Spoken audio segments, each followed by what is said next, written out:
Hi guys, sorry I'm late. I got kind of involved in what I was doing, trying to figure out what we were going to do today. So say hi, say where you're from. Remember, if you want to go back and watch these later, to be sure and share them to your page. Like my page if you would. And that's it. Welcome everybody today. So, not many questions came through this week that can be answered in a Facebook Live for everybody to be able to do. So, not many software questions came through this week. And I have been having computer issues. So, for some reason, my McAfee has decided to block every program that I have, including the internet, from allowing me to do anything. So, I've been playing with that all day long. So, hi guys, welcome to the group. Welcome to today. Oh, you're getting to watch live today, June. That's awesome. So good to see you guys. All right. So the one question that did come in was how to set up an embroidery design for the jumbo frame in P Design 11. And it's a pretty sweet, easy thing to do. And I will show you that first. So let me share my screen and you'll actually kind of see what I was playing with a little bit. I was going to show you how to do. Let's see if I can open up a different window so you can't see those. Let me hide a few things here. Oh, where's my new window coming?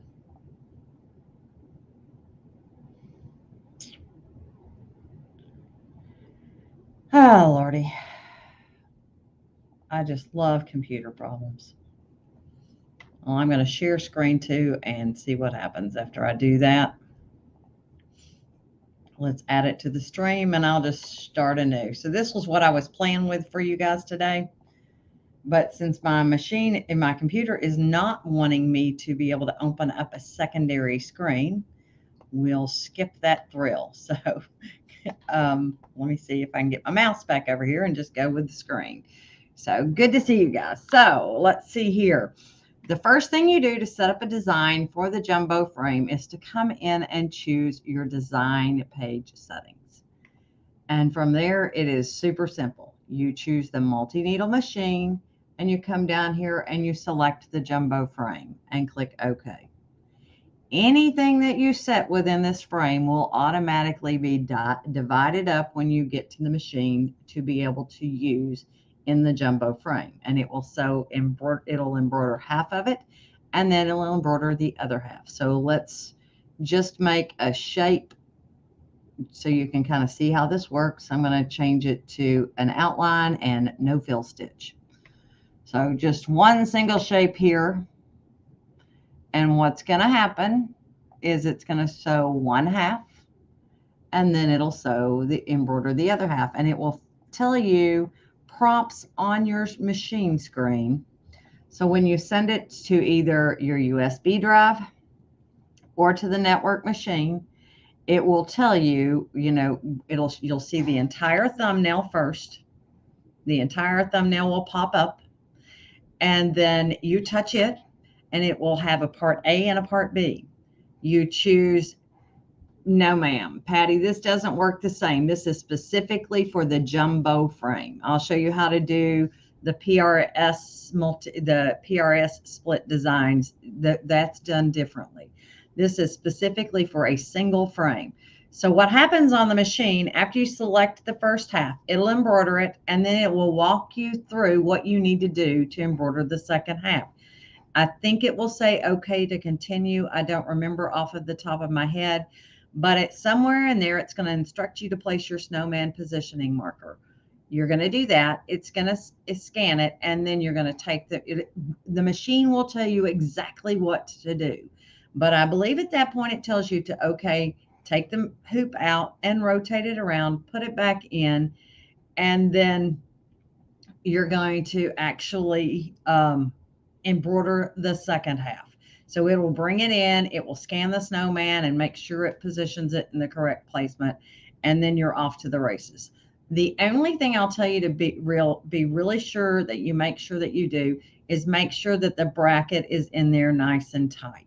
If you have wiggle room in there, if you haven't gotten it snugged up, then you may be slightly off. But otherwise, I mean, I do photo stitches in this frame all the time. It's really easy to do. It does take a long time. And yes, Cindy, it is a very huge design. It's 14 by 14 inches. So, and that is a specialty hoop. So just keep that in mind. For other designs, so let's say you don't have the 10 needle and you have a PRS. There is an 8 by 14 inch frame that you can purchase from Durkee. And, Margaret, I wouldn't suggest it. And here's the reason: you don't know where you're placing your fabric. So that would not be one that I suggest that you do, because it does the placement stitch. But what about the second half? So I've never gone there, just simply because I think it's going to be more trouble than it's worth. You can, if you're not cutting it yourself. So if you're not cutting it with a scan and cut, certainly you can try it. But if you're doing it with a scan and cut, I have a feeling you may be off one way or the other. And so I've never done that specific activity. You can't, if I'm going to try it, I would try it in something simple like I just showed you. I wouldn't do anything major. And it's simply because that applique piece is going to be huge.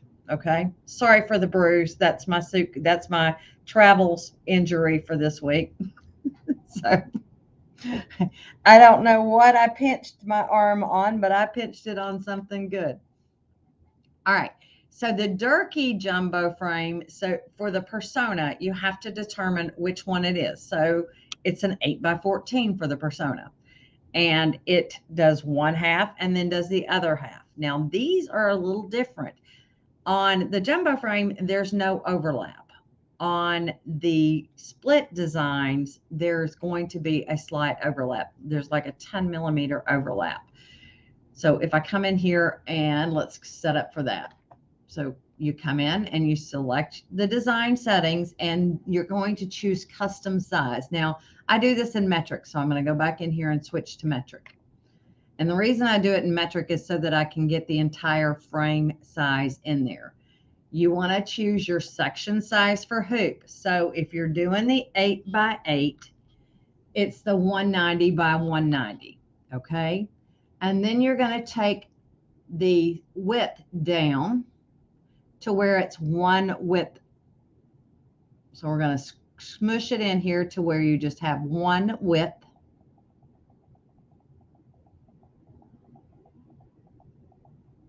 And then you're going to take it down to where you have 2 in height.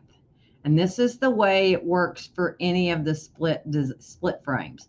So there's a Durkee one for the 6, so it's going to be by 370. So 190 by 370. You click OK, and then you have to make sure that your design is going to fit within that space. So I'm just going to smush this same thing, and it would do the exact same method. Now, one of the things I'm going to tell you is don't take it all the way to the edge of the frame. And the reason I tell you that is because that gives you a little bit of wiggle room. And it doesn't your software doesn't yell at you, but we'll go close and see what it has. Let's do Control M to move it to the middle.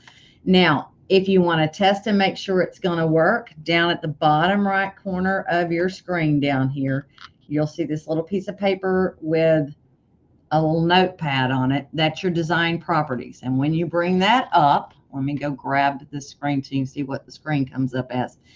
It shows you what's going to be in position 1. So this is what's going to sew in the first half.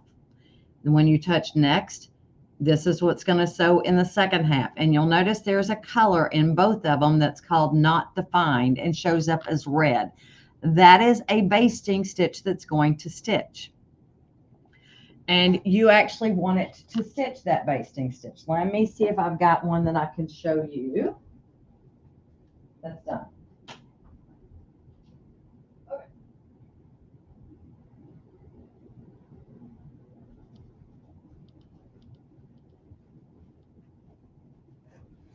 So I found one. Hold on a second and let me flip over to me. All right, so what happens is in your hoop, it's going to embroider the first half. So it's going to embroider like this right here. And do you see that little basting stitch that I have going across here, I stitched mine in black. That's the basting stitch that's going to go in there. Then it's going to ask you if you want to go and sew the next part, and you're going to say yes, and you touch the second half of it, which is like BB, okay? And you bring that design up, and you're going to want to align your needle with this knot that's right there. And then I usually fast forward on my machine to drop my needle to make sure it's going to be in the correct spot, and then I'm off to the races. And that's what you get when you're done. Can I see where it is in the back? Of course. But once I take that basting stitch out, it's almost invisible from the front. One thing I will tell you, you probably don't want to do with these, because it does do the slight overlap, is have something that is very linear as your background. So you can see this one is very linear. So this is my center part where the two designs meet is much heavier here because it's going over it more times. Now, if you are doing this not in a single continuous hoop like this guy right here. So this is the PRS jumbo frame, okay? It stitches one half and then it stitches the other half. If you're trying to do this in a smaller frame and you're doing it on a domestic machine, when I say that, a flatbed machine, then you're going to actually stitch it on I'm telling you, my computer is going absolutely nuts. It just finally decided to bring up my screen for the second session of P Design 11. I am about to kick McAfee out the door. So if you're doing it and you're doing it in a smaller frame, I suggest you start with a 4x4 frame, okay? Just so that you get the habit and get the idea of how things match up. What you do is you stitch the first part. Be sure you stitch the basting stitch. That is the key. I usually use water-soluble adhesive. And the reason I do that is because it's going to wash away. I'll lay my project down, I'll hoop the water-soluble adhesive, lay my project down on top of it, and stitch the first part. Float any stabilizer that I need to remain between the hoop and the bed of the machine. So you truly want to have some stabilizer going in there. Then when you're done with that, you take it out of the hoop and you trim the water-soluble adhesive, not all the way up, just where the paper is. Get rid of the paper. Insert another piece of water-soluble adhesive into the next frame. Stitch the basting stitch for the next part onto that water-soluble adhesive. And you'll notice that, as I said, there are knots. So see that little knot right there? You're going to match up your knots. And once you match up the knots and you match up the line, you can actually fast forward through once again to test where it's going to stitch. Well, you're going to have to back up. So after you stitch that basting stitch, back the machine back up to 0, and then make sure that your needle is going to drop in the right spot. Once it does, smooth your fabric down on top of it, and then continue to float the stabilizer that you want to remain behind underneath it, okay?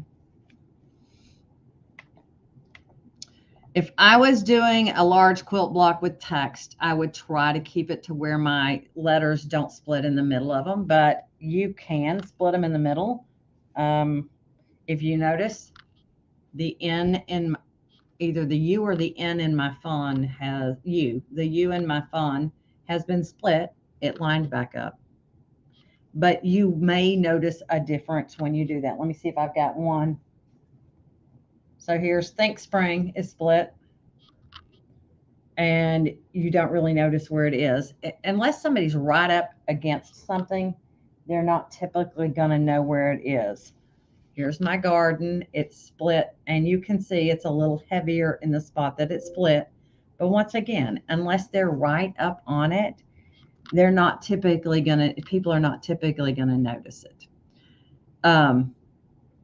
So that's how I do it. If I'm doing it in a hoop that's not not a multi-position hoop. If I'm doing it in one that's not a single unit, I will say it's really nice having it with the persona, being able to do it all in one frame, not having to take it out of the hoop and put another piece of stabilizer in it to go. You just rotate the frame. All right, so let's look at, what was I going to say? What was I going to do? Other questions. So I'll show you what it looks like with text, and I'll show you some ways that you can adjust it. So if you're doing if you're doing something large, and you may want to change the orientation. So if we come back in here and let's say we're doing an 8x8, but we want this to be 190, and then we want this to be the 370. So that we're doing a wide item instead of a long item. This will let us see it a little bit easier. So let's come in here and let's say we do my garden.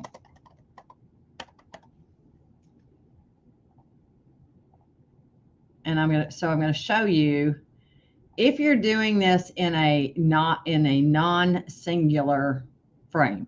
So in a singular frame, that's not what am I trying to say? Not a Durkee frame. If you're doing it in your regular hoops, you'll notice how I've got this splitting right in the middle of the G there. That is not optimal. Okay. Will it stitch it? Yes, it will be fine. However, there is in P Design 11, there's this thing called hoop settings. When you do that, you can say move sections. So if you think it's going to trim it in the middle of a letter, you can actually move those sections and it will change where the design splits. So if we look at that now, let's see what it does for us. And let's turn that off. So let's see what that did. Now it's going to give us a third hoop, but when we go to the next section, hold on, I got to pull it back over for you. Let's see what we got. So now you'll see guard. Oops, see, I've got the end still in there, so we may need to move that just a little bit. All right. So let me take that and move sections again, and we'll move this over just a little bit more to where it's not grabbing that end, and let's see what we've got now. So there's section 1. Let me come grab this thing. Here's section 2. So now you can see that my end is no longer being grabbed in that. And so here's section 3. So this divided it up into 3 segments instead of 2. But by doing that, you're not splitting that end in the middle of it. So if you're doing this in a standard frame, you can actually split it in positions to where you will not get in the middle of something you may not want to get in the middle of. So keep that in mind.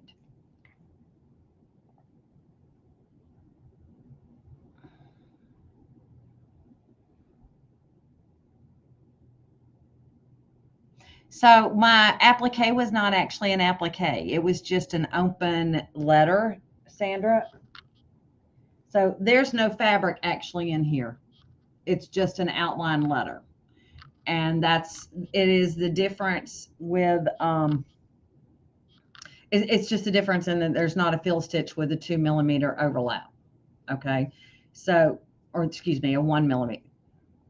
It's a 10 millimeter overlap. So there, I had to think in my brain. What the software does when it splits it is it gives it a 10 millimeter overlap, and that's to make sure that your design meets itself. So if it doesn't do that, you may have a gap in the middle of it. So that's the way that works. Okay. No, I don't know about Mighty Hoops. I'll be honest. I have no idea about a Mighty Hoop. I would be very hesitant to do that unless I have a big, if you're talking about the magnetic frames, do they make a 14 by 14 magnetic frame? I don't know. So that is one of those that I would, so I can't answer that one. I don't know about the Mighty frames. Where did I get that ladybug design? Really good question. I'll show you where I got that ladybug design. If you guys got the Luminaire, one of the first Luminaires, it came with some designs in it. There were, let me see if I can find them here for you. And I have them on my computer. Hold on a second. 2,500 bonus designs. And when I go in there, if I go to, let's see here, I believe it was butterflies and bugs. Let's view, and let's do view extra large icons. And I do believe that's where I found this one, was in the butterflies and bugs. But it may have been in the animals, but I think it's butterflies and bugs. There he is. So if you have that design collection, he's in butterflies and bugs, and this is him. So I thought it was really cool. I thought it worked perfectly for what I was planning on doing for that show. And if you want to see how I lined things up on that PRS, go back and watch that Sewing Machines Plus episode from 2 weeks ago. The Monday episode is when I showed how I lined that back up. Okay. So what I did was I took that ladybug design out. We'll go and do that. So let me show you how I made it. I'm going to minimize this, and I'll show you a little trick along the way here. So if I want this design, I'm going to hold my control key down and I'm going to drag it. Are you not going to let me do that? You're being an ornery little stinker. Oh, well, why? Duh. Okay, so now let me try it. Control key down. It will actually drag and drop it and import it onto that design page. Okay, Juanita, I used a Durkee. What was that? The Durkee 8x14" frame. So I'm going to change my orientation again. Let's come over here and let's change it to 370 by 190. And I'll switch it back just to make sure that it's going to sew the way I want it to do. But this gives me, this way I can know what I'm doing. And I think I did that. And then I went arrange copy, and I did vertical mirror copy and dropped this other one on the opposite side. Left mouse click and to insert it. And then I grabbed my text tool and I said, summer, control and enter to go to the second row, fun, exclamation mark, and pressed enter. So I changed it from actually there is a true type font that I used for this one. Let me see if I remember which one it is. It's an outline only font. I'm trying to see if I see it here. Oh, maybe it was one of the built-ins that was outline only. There it is, Cooper Black Outline. And you'll notice it's an outline font. So here's my summer there and fun. And how did I get that centered? Over here in your text attributes, there it is. Hit that center button, and then Control M will move this to the middle.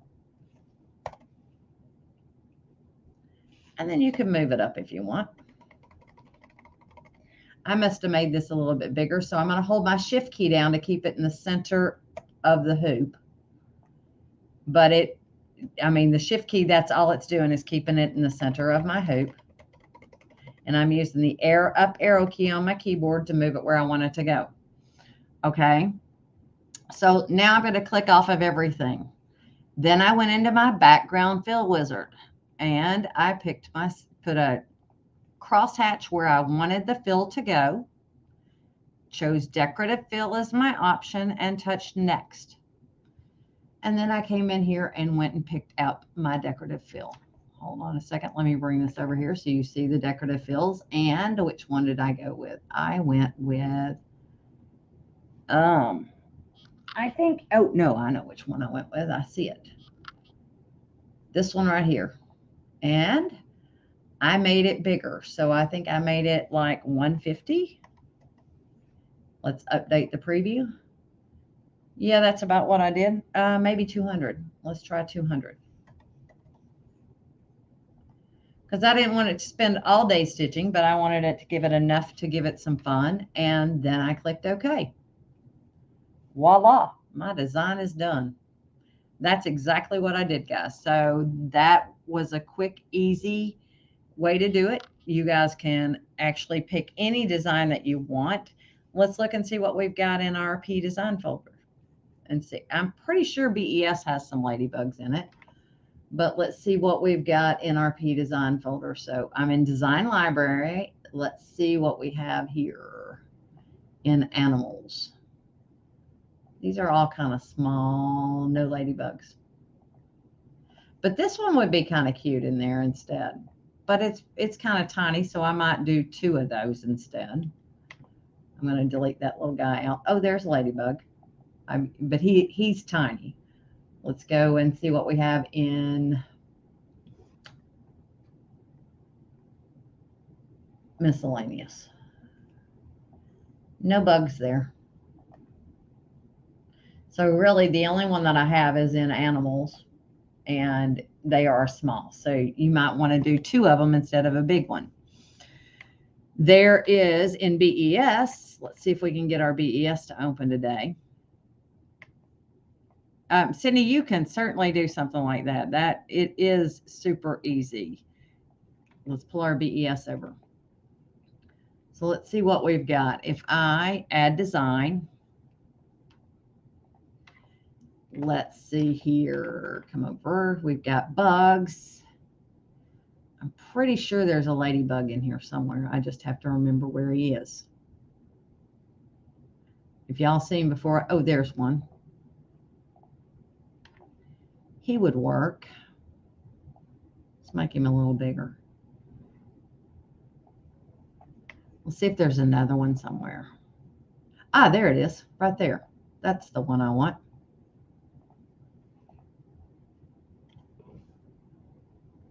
So you could save this one out if you have both programs. You could simply save this ladybug out and go to the application button, the paste setter button there, and choose Save As.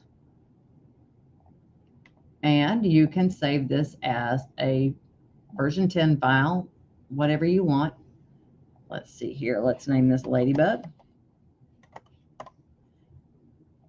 So same technique you can do. Let's go back over to P Design. And let's do new page. And go into our import menu, and let's go to from folder this time. And let me find the folder that, oh, there it is.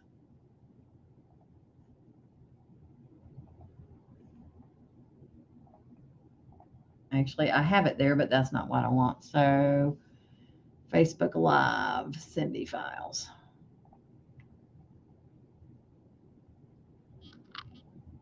There's my ladybug. So let's go home and let's rotate this the way we want it.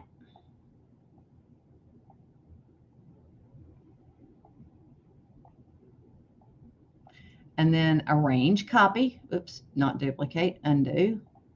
Arrange, copy. Vertical mirror. Take it and drag it and plop it on the other side. Okay. So now go to your text tool once again. Put in whatever you want.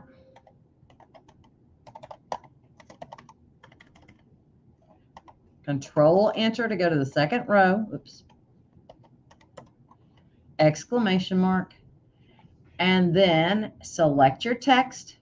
Come up to the text tool and change the font to the one you want to use. And this was Cooper Black. It is outline only, and it is a true type font. You can probably find it on the internet somewhere. It probably came with my computer. Bring it where you want it to go and click off of everything. Then you can go to your background fill, and there you go. If you want to do stippling instead, you can certainly do stippling instead. I'm going to take this and move it. Let's see here. So this is the linear one that I use. Let me see if I can see. Where's the one that I did? I would just avoid the linear ones, just simply because they don't look as good when you get to them, when you actually stitch them out, because they get so, that's the one I did, because that line gets, that it's going to get stitched over 4 times instead of twice. So I would do more of one that has more randomness to it. So that's why I chose these little flowers right here. 200% update. And I excluded the internal patterns. And what that does is keeps it from stitching underneath the bugs. You'll notice how it's going around the exterior of the bugs and not in them. Okay. So let me come over and see if there are any questions. So go find that collection. You should, it's a lot of fun. That is one of those, there's things in there you all didn't realize you had in there. Everybody was so disappointed that they weren't huge designs when they came out. There's a ton of stuff in there. Now there is some stuff that we've got in BES, but there's some things that we don't have anywhere else. And there's some really cute stuff in there. So I would suggest you look. And it's great for putting things together for this right here. So, yes, I have, I don't get rid of fills unless I have to. So they're in there ready to go. All right, guys, any other questions for me today? Then I'll show you my little play. Since I was playing with the matrix copy tool, that's a good one to play with. We'll play with the copy tools here just a little bit, since we are in it. Let me change out and let's put a standard regular All-American hoop in here. I'm going to go to,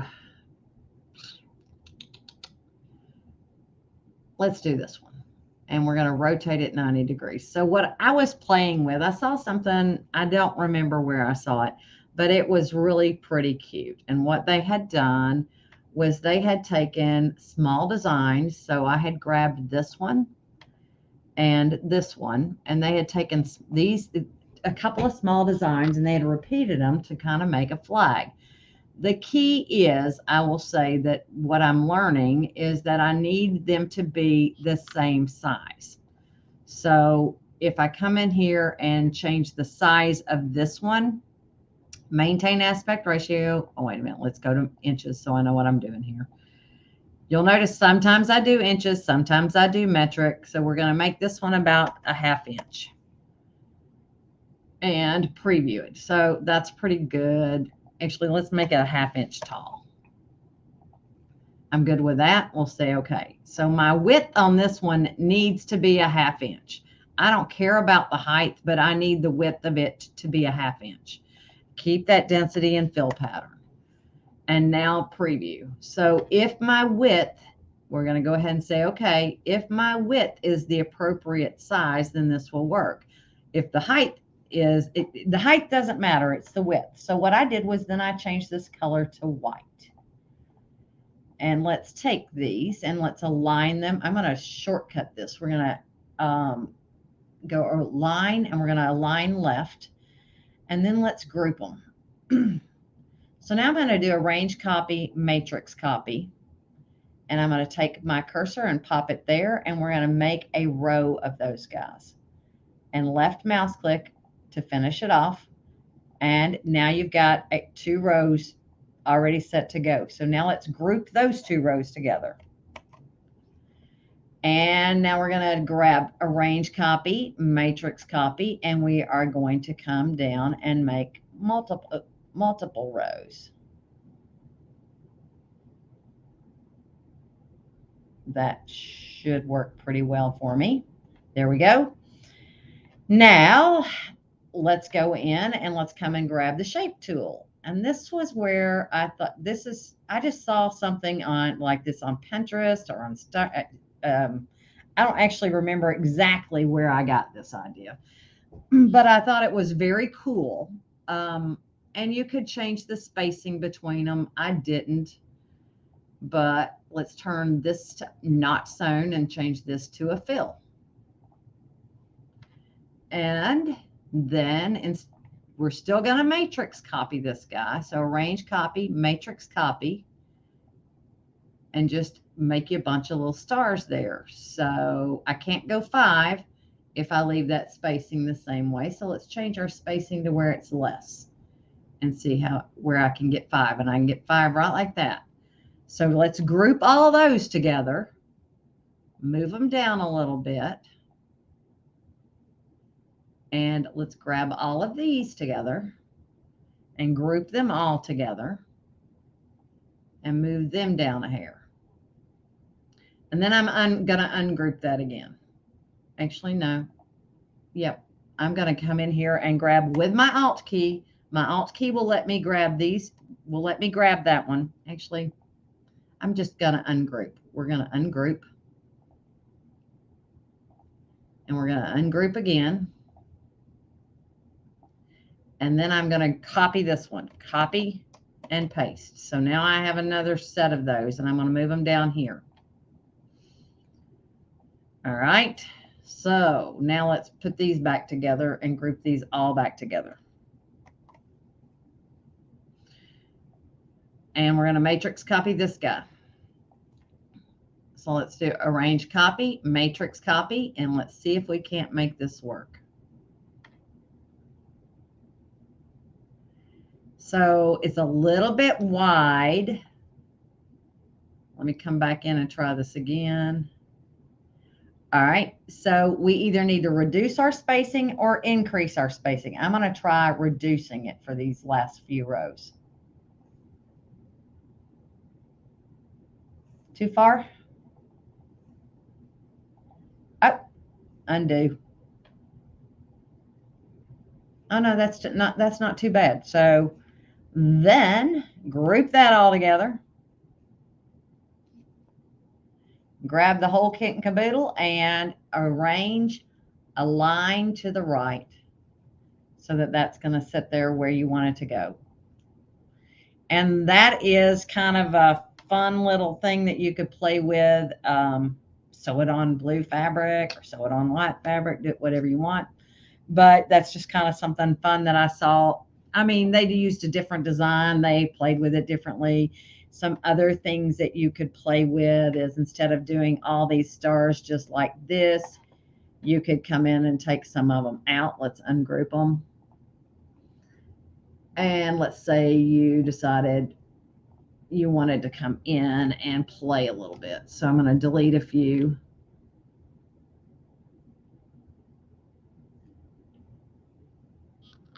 Let's get out a realistic preview here. And you could rotate, and you could make some of them outlines, some of them fills, and make them some of them bigger, some of them smaller. Just have fun. You make it the way you want it to be. You don't have to make it my way. There is no right. This is just kind of a random fun thing to play with. But once you've got that basic design in there, you have the capability of doing whatever you want to with it.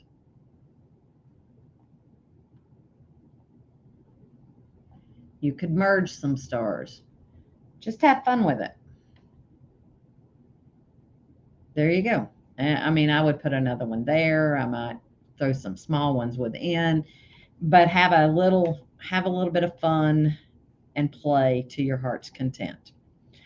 All right, guys, you all have a wonderful holiday weekend. If there's anything else that you have questions on, be sure to send them in for next week because it is a holiday and we're all, yes, it does color sort, Margaret. So if you look over here on my left-hand side, I am color sorted.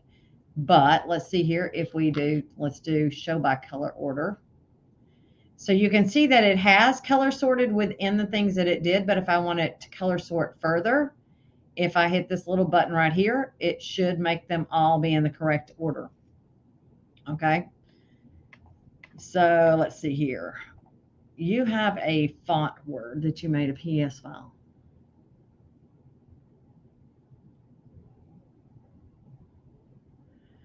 Okay.